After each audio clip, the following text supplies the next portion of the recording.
Welcome to Odisha News 27. Rayagada जिला Kashipur block टिकिरी रे बड़ धूमधाम रे बाली यात्रा पालित होई आसुथला। एही यात्रा 9 दिन धरी चलीथला। तेबे आज हा उद्यापित होई जाईछि।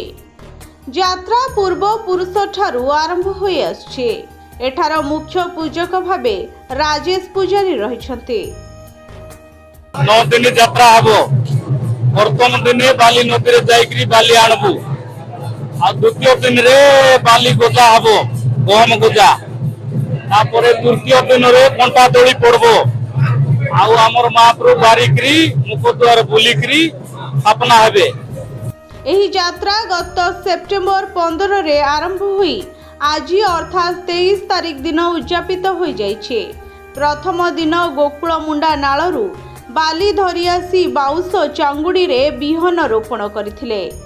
सबुदिन संध्यारे माँ घुमुरा बाजा सह नाची नाची विभिन्न साही बुली पुणी निज मंदिर को फेरी आसंती और प्रत्येक दिन कंटा दोली रे झुली थांती।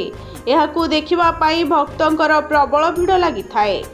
एहा सह मीना बजार मध्य पड़ी थाए। भली की भली मिठा मध्य मिली थाए। लोकंक भिड़ मध्य रे मीना बजार जमुछे। शेष दिन रे माँ घुमुरा नाचरे नाची नाची निया झांपी माड़ी तांको भौणी गंगा देवी ठाकुराणी को सांगरे नहीं विदाय नहीं थांते।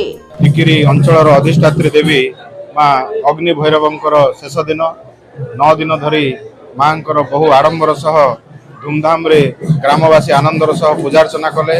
आज माँ मेलाणी दिन आज यात्रार शेष दिन समस्त भक्तवृंद आनंद उत्साह सह आज माँ को विदाय देवे।